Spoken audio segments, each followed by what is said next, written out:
자, 우리 말씀 보겠습니다. 우리 말씀은 고린도전서 10장 31절, 우리 한 절이기 때문에 다 같이 공동할게요. 신약성경 275쪽에 있습니다. 신약성경 275쪽, 고린도전서 10장 31절. 다 찾으신 것 같으니까요. 우리 한 목소리로 공동합니다.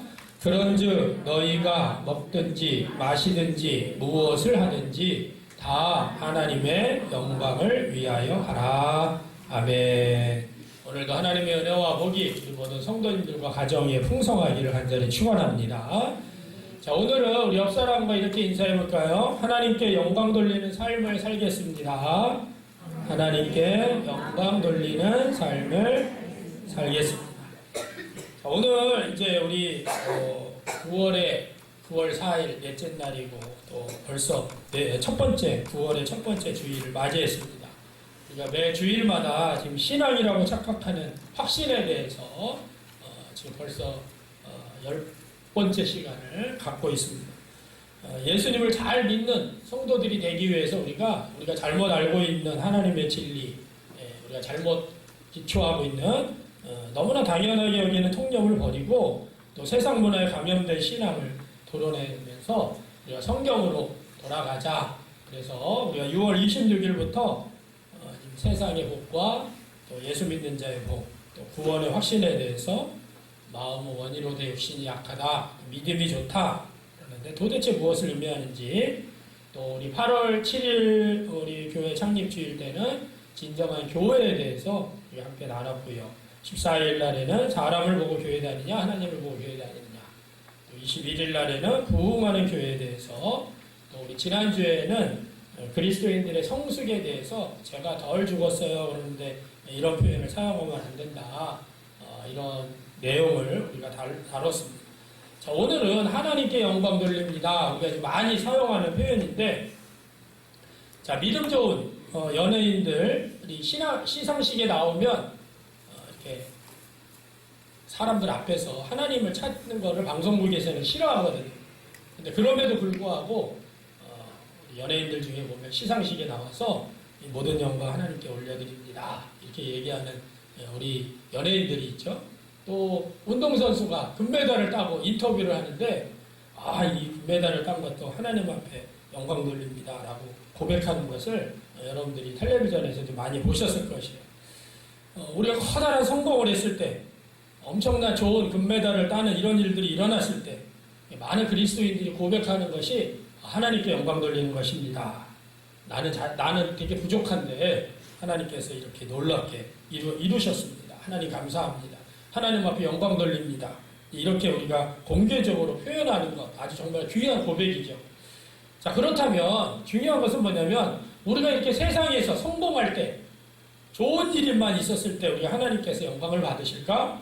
오늘은 여기에 대해서 한번 하나님 앞에 영광을 돌린다고 하는데, 우리가 수없이 하나님 앞에 영광 돌립니다 라고 이야기하는데, 우리는 늘 이 세상적인 성공, 큰 것들을 사업을 하다가 큰 부흥을 이루고, 아니면 우리에게 엄청난 부가 쏟아지고 엄청난 일들이 우리에게 왔을 때 우리가 하나님 앞에 영광 돌립니다 라고 이렇게 이야기하는데, 사업을 하다가 망했을 때 저는 하나님 앞에 영광 돌립니다. 또 병환 중에 있다가 부모를 위해서 기도하던 사람이 제가 열심히 기도했는데 우리 아버지가 돌아가셨어요. 이로 인해 하나님께 영광을 돌립니다 라는 말은 우리가 들어본 적이 없죠. 우리가 이 영광을 돌린다라고 이야기했을 때는 정말 성공하고 뭔가를 큰 것을 얻어냈을 때만이 우리가 하나님 앞에 영광 돌린다라는 표현을 사용한다는 거예요.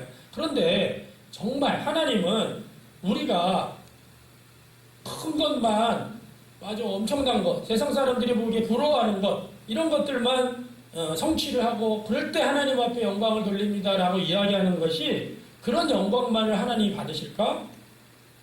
어떤 사람은요, 옳지 못한 수단으로 이룬 성공일 경우에도 하나님 앞에 영광을 돌린다고 합니다. 저 사람은 좀 나쁜 방법으로 부를 축적하거나 여러 가지 것들을 얻어냈는데 마치 하나님 앞에 영광 돌립니다. 그래서 오늘은 우리 하나님께 영광 돌린다는 것이 뭘까? 거기에 대해서 우리가 함께 은혜를 나누길 원하는데요. 먼저 영광이라는 단어를 우리가 좀 알아야 돼요. 영광이란. 자, 우리 함께 한번 읽어볼까요? 영광이란, 시작. 영광이란 하나님의 이름, 거룩, 하나님의 뜻 등과 연결된 개념이고 여러 가지 표현으로 성경에 거의 1000번 넘게 나와 있습니다. 자, 그렇기 때문에 성경에 엄청 많은 1000번 이상 나와 있는 이 영광이라는 말을 개념을 우리가 성경 속에서는 이 영광을 뭐라고 표현하고 있는지 또 하나님의 영광은 언제 어떤 상황에서 나타났는지 자 그러면 하나님은 언제 영광을 받으시는지 오늘 우리 함께 말씀을 잘 배우고 우리 하나님 앞에 영광 돌리는 시간을 가지셨으면 좋겠어요. 자, 첫 번째는 성경 속에서의 하나님의 영광입니다. 구약에 나타난 하나님의 영광을 보면 출애굽기 16장에 이스라엘 백성들이 애굽에서 탈출했을 때 하나님의 영광이 그들에게 강력하게 임해요. 자, 우리 출애굽기 16장 10절 한번 읽어볼까요? 시작. 아론이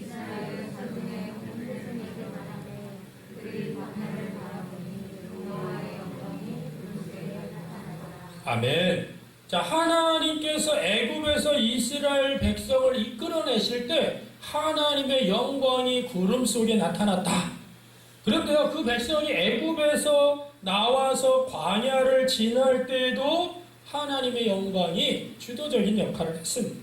자, 가나안 땅에 정착해서 가나안 땅에서 성전을 짓고 그때 다시 주님의 영광이 나타났다라고 성경은 말하고 있어요.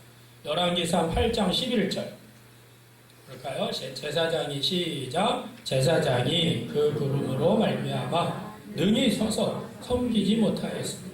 이는 여호와의 영광이 여호와의 성전에 가득함이었더라. 아멘. 얼마나 구름이 빽빽하게 하나님의 영광이 구름이 빽빽한 것처럼 그 성전에 가득했다고 그랬어요. 언약궤가 성전 안으로 들어왔을 때 하나님의 영광이 성전을 가득 채우는 그리고 그 모습이 마치 구름과 연기 같은 것으로 묘사되고 있는 것이 열왕기상 8장 11절에 나오는 말씀입니다. 자, 이렇게 하나님께서는 애굽을 탈출시키시고 광야 가운데 또 가나안 정착에서 성전을 짓고 하나님의 영광이 있었는데 이런 하나님의 영광을 경험했던 이스라엘 백성들은요 오히려 역사가 흘러가면서 그 영광을 훼손하기 시작합니다. 구약이 슬픈 역사죠. 하나님의 영광을 헛된 것들로 바꾸는 것이죠. 그러다 보니까 하나님은 자신의 영광을 다시 회복하시기 위해서 성경의 여러 구절에 그 회복할 계획을 계속해서 세우십니다. 특별히 이사야 말씀을 통하여서 주님의 영광이 나타날 것이고 그 영광을 모든 사람이 보게 될 것이다. 우리 이사야 40장 3절 5절 말씀 한번 읽어볼까요? 시작. 외치는 자의 소리여 이르되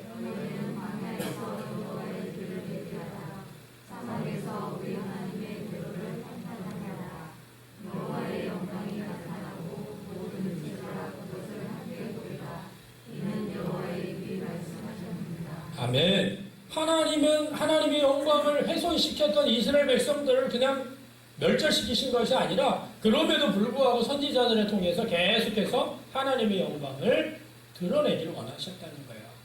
그래서 이사야가 여호와의 영광이 나타나고 모든 육체가 그것을 함께 볼 것이다. 이렇게 이야기했다는 거죠. 자, 신약 속에서도 마찬가지입니다. 신약 속에 나타난 영광, 그 영광에 관한 예언이 신약에 와서는 예수 그리스도를 통하여서 나타나죠. 훼손되었던 하나님의 영광이 예수님을 통하여서 드러난다는 거예요. 우리가 너무나 잘 알고 있는 요한복음 1장 14절 말씀 읽어볼까요? 시작. 말씀이 육신이 되어 우리 가운데 거하시니 우리가 그의 영광을 보니 아버지의 독생자의 영광이요 은혜와 진리가 충만하더라. 아멘. 자, 예수님 속에 나타난 하나님의 영광이 나타났다는 것이에요. 예수님 속에서. 여러분 사복음서를 보면 예수님이 가시는 곳마다 귀신이 떠나가고 사람들이 병고침을 받고 그때마다 사람들이 뭐라고 그래요? 하나님 앞에 영광 돌립니다. 이렇게 얘기하죠. 사복음서에는 수없이 반복되는 예수님이 가시는 곳곳마다 귀신이 떠나가고 치유가 되고 회복이 되니까 하나님 앞에 영광 돌립니다. 그뿐만 아니라 예수님께서 변화산에 오르셨을 때에도 변화산에서 변화됐을 때, 또 부활하신 다음 영광스러운 모습으로 나타나셨을 때, 예수님이 자신의 삶과 인격을 통해서 하나님을 드러내셨을 때 사람들이 하나님의 영광을 봤다라고 표현하고 있어요. 자, 이렇게 하나님의 존재, 하나님의 특질, 하나님의 거룩한 특성이 예수님을 통하여서 드러났기 때문이죠. 이것이 바로 뭡니까? 교회가 바로 이것 때문에 시작한 거예요.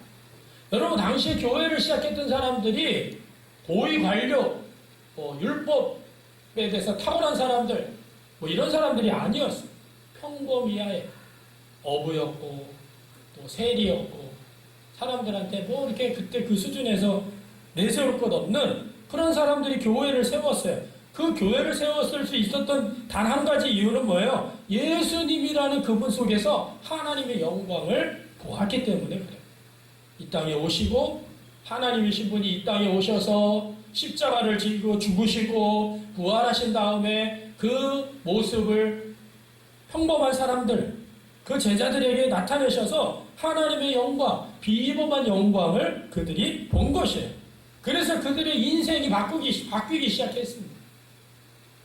교회는 바로 이렇게 시작한 것이에요. 지난 2000년 동안 이런 하나님의 영광을 예수 그리스도께서 목격한 수많은 사람들이 계속해서 이 영광을 맛본 자들이 교회의 맥을 이어가서 2000년이 지난 지금 우리 문막제일교회까지 이어지고 있다는 겁니다.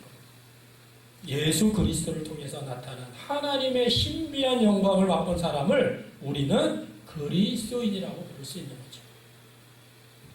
이것이 바로 예수님을 통하여서 일어난 놀라운 모습입니다. 자, 그렇기 때문에 예수 그리스도를 통해서 구원받은 우리는 이제는 어떻게 합니까? 영광을 소망하게 됩니다. 구원받은 자들이 소망하는 영광은 뭐예요? 로마서 3장 23절 우리 다 같이 읽어볼까요? 모든 사람이 시작. 모든 사람이 하나님의 영광에 이르지 못하더니. 우리가 하나님을 모르면요, 하나님을 몰랐을 때는요, 하나님의 영광에 이르지 못합니다. 하나님을 모르는 사람들은요, 하나님께 가까이 갈 수 없다라는 뜻이에요. 하나님의 그 특별한 성품을 잘 알 수도 없는 것이에요. 당연히 그의 임재 속에 참여할 수 없다라는 것이에요. 그런데 예수님을 믿고 나면 어떤 일이 일어납니까? 로마서 5장 2절 또한 시작. 또한 그로 말미암아 우리가 믿음으로 서 있는 이 은혜에 들어감을 얻었습니다. 하나님의 영광을 바라고 즐거워하느니라. 아멘. 여러분이 그리스도인이 됐다라는 것은 내가 교회에 등록하고 내 교회 입교인 명단에 올라가고 교회 와서 예배드리고 교회 와서 봉사하고 이런 게 그리스도인이 됐다라는 것이 아니에요. 그리스도인이 됐다는 것은 뭐예요? 죄로 말미암아 하나님의 영광에 이르지 못하는 죄인, 하나님 앞에 가까이 갈 수 없는 죄인, 그 죄인이 예수 그리스도를 믿음으로 말미암아 은혜에 들어감을 얻게 됐다는 거예요. 하나님의 은혜에 들어가는, 하나님의 영광을 바라고 즐거워하는 자리에 있게 됐다는 것이에요. 지금 이 은혜의 자리라는 것이 뭐예요? 하나님에게 특별한 관계, 하나님과 특별한 관계를 맺게 됐다는 거예요. 그래서 그 자리에서 그리스도인들이 바라는 것이 있습니다. 그리스도인들이 바라는 것이 뭐예요? 구원받은 자들이 소망하는 거예요. 그 영광, 훼손되었지만 다시 회복되는 하나님의 영광, 완전한 하나님의 영광에 참여할 소망을 품고, 그래서 이 소망을 여기서는 뭐라고 그랬어요? 즐거워한다 그랬어요. 즐거워한다. 여러분, 이렇게 우리가 하나님의 영광을 바라고 즐거워하는 게 이게 사실은 예배입니다. 구원받은 그리스도인들의 특징이 뭐예요? 예전에는 하나님의 영광이 뭔지도 몰랐지만 이게 하나님의 영광이구나. 훼손되었던, 우리 인간 때문에 죄로 인해서 훼손되었던 그 영광에 참여할 수 있구나. 그 미래가 있다라는 사실을 소망하면서 사는 사람들이 그리스도인이라는 거예요. 그렇기 때문에 하나님은 이 영광을 단순히 개인들이 아니라 그리스도인들의 공동체인 교회에 주셨습니다. 예수님이 부활하시고 남겨놓으신 이 땅의 대안이자 소망인 교회에 하나님의 영광을 담길 원하셨다. 자, 이렇게 우리가 구약에서부터 흘러와서 교회를 통해서 드러난 이 하나님의 영광이요, 이제는 마지막을 향해 달립니다. 그것이 바로 마지막에 나타나는 영광은 뭐냐면 우주적인 회복이 일어날 때 나타날 영광을 뜻해요. 자, 마태복음 24장 30절. 그때 시작. 그때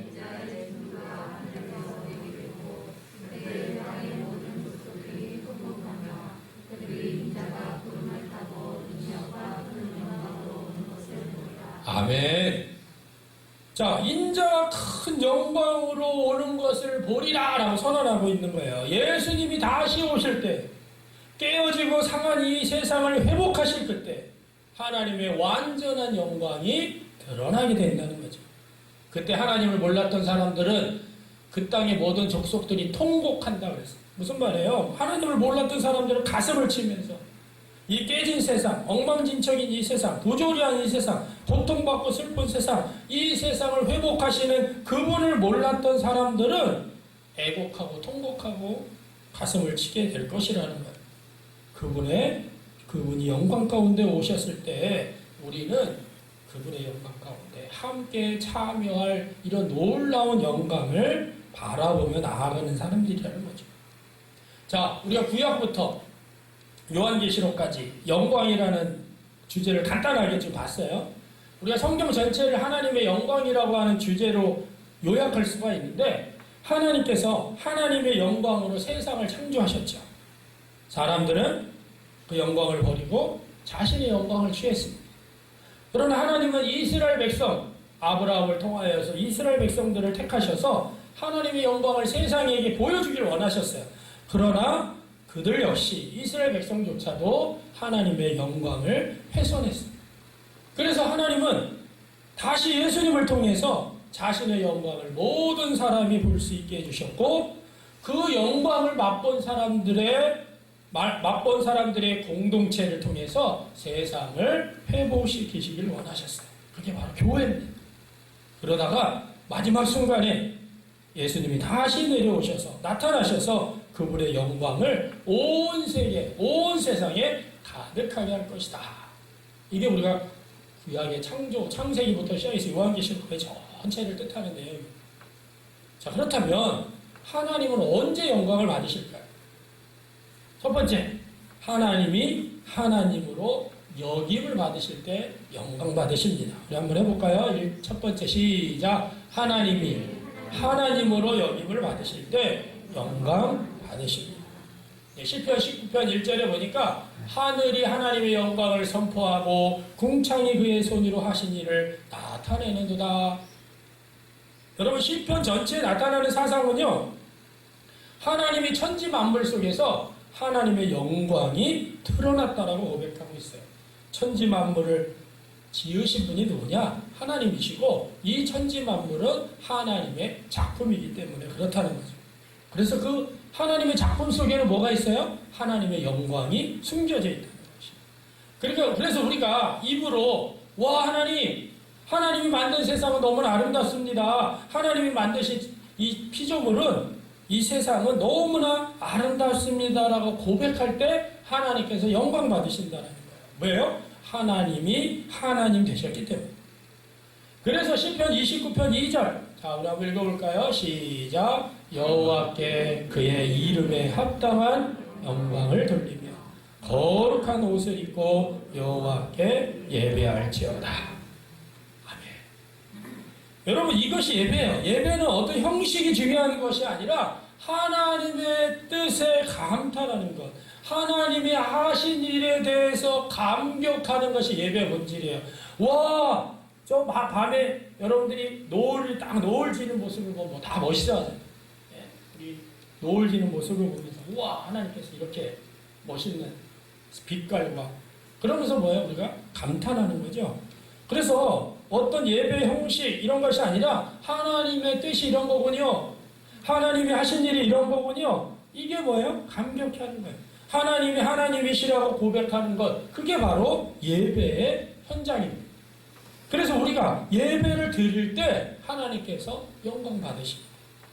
그러면 여러분들의 가정에서 예배를 드릴 때, 여러분들의 직장에서 예배를 드릴 때, 여러분들의 학교에서 예배를 드릴 때, 하나님을 하나님으로 여기는 그 자리가 바로 하나님께 영광 돌리는 자리예요.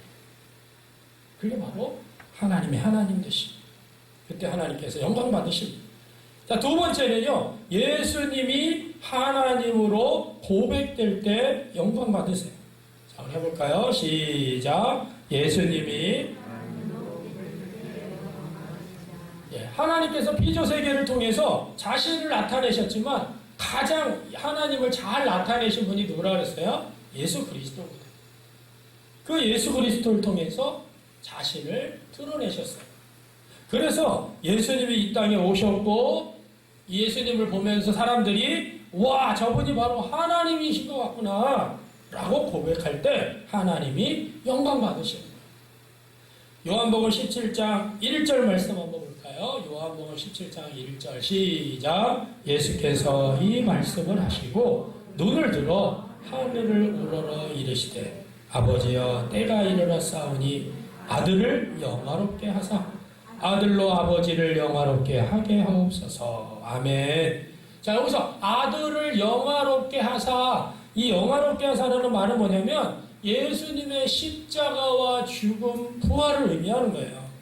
예수님께서 십자가에서 죽으시고 부활하시는 것을 통하여서 아들이 아버지께 영화롭게, 즉 영광을 돌리게 해 주십시오라는 그 기도의 내용이라는 거죠.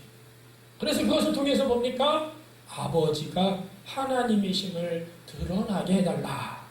이러한 기도가 예수님의 기도였습니다. 그래서 우리가 예수님을 통하여서, 자, 첫 번째는 하나님이 하나님 되심, 두 번째는 예수님이 바로 하나님으로 고백될 때 영광 받으신다고 했고요. 자, 세 번째는 이제 중요합니다. 그게 뭐예요? 하나님의 백성이 삶으로 하나님을 드러낼 때 영광 받으세요. 우리 해볼까요? 세 번째 시작. 하나님의 백성이 마태복음 5장 16절 우리 너무나 잘 아는 말씀인데 읽어볼까요? 이같이 시작. 이같이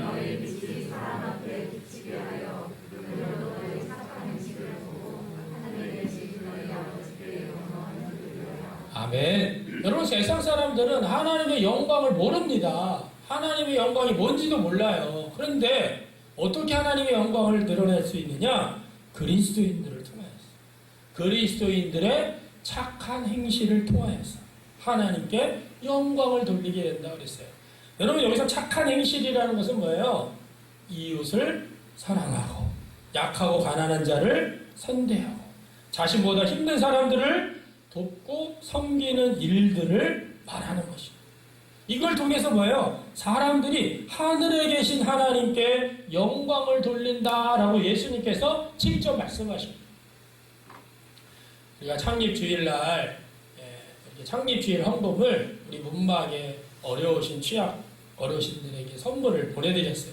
첫 번째 생각은 선풍기를 사가지고 되게 한 5만원짜리 그래도 괜찮으니까 사서 25가정 정도 보내야겠다는 생각이었는데 우리가 상담을 하면서 우리 복지사 우리 문막의 행정복지센터하고 상담을 하다 보니까 어르신들 중에 1년 내내 똑같은 이불을 가지고 뭐 여름에도 겨울에도 그래서 이불을 사드렸으면 좋겠다 그러시더라고요. 그래서 그렇게 하시라고 그래서 이불을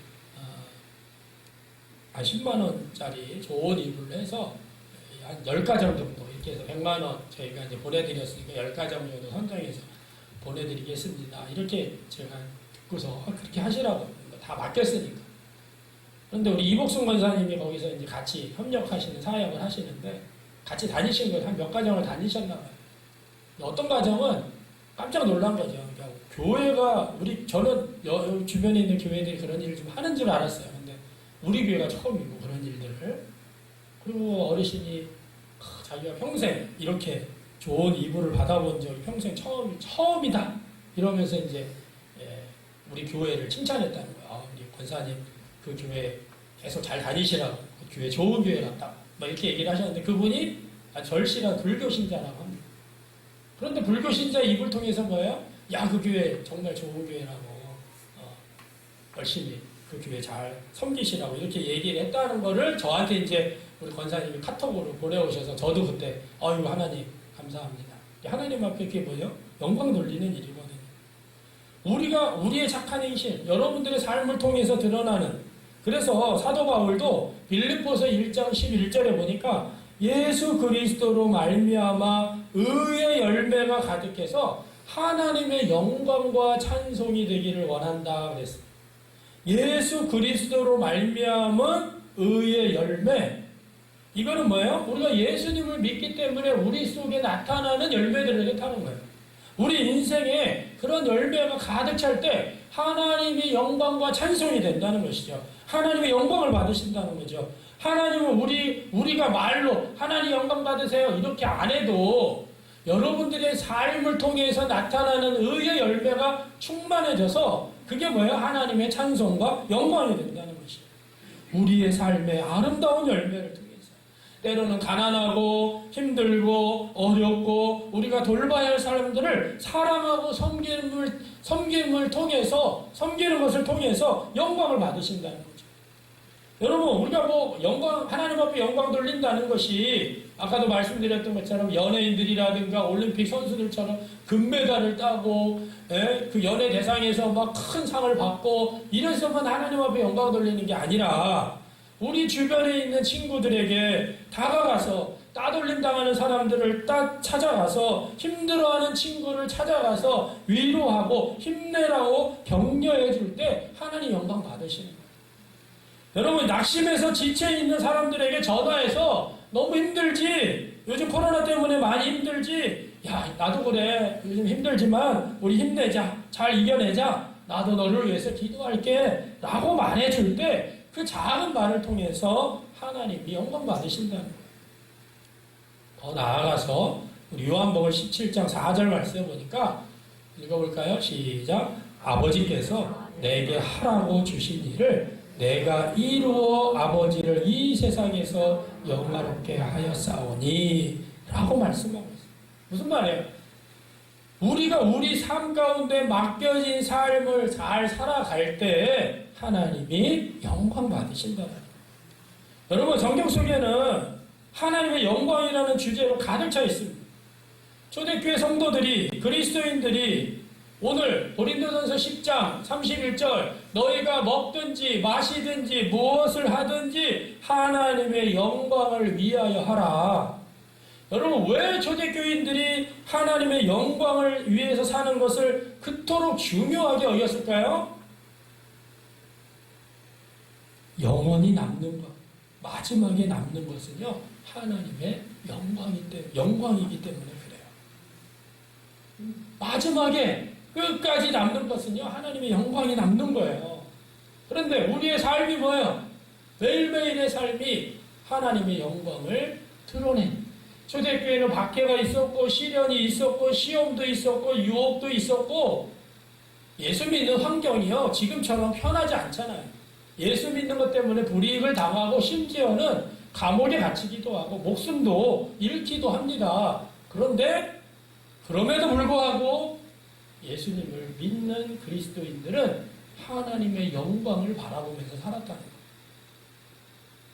하나님을 하나님 되게 하는 것, 예수님을 주로 고백하는 것, 우리의 착한 행실을 통해서 사람들이 하나님께 영광을 돌리게 되는 것, 우리가 주를 위해 살아가면서 고난받는 일조차도 즐거이 받아들이는 것을 통해서 하나님이 영광을 받으십니다. 그래서 우리는 하나님 앞에 영광을 돌려드립니다 라는 표현은요, 틀린 말은 아니에요. 분명 우리 그리스도인들이 고백해야 될 그런 고백입니다. 그러나 세상적인 성공, 세상적으로 우리가 원했던 것을 이루었을 때 그분이 영광 받으신다라고 생각하는 것은 아니라는 거죠. 우리가 원했던 것, 내가 원했던 것이 아니라 하나님의 뜻이 이루어질 때 하나님이 영광을 받으신다는 것입니다.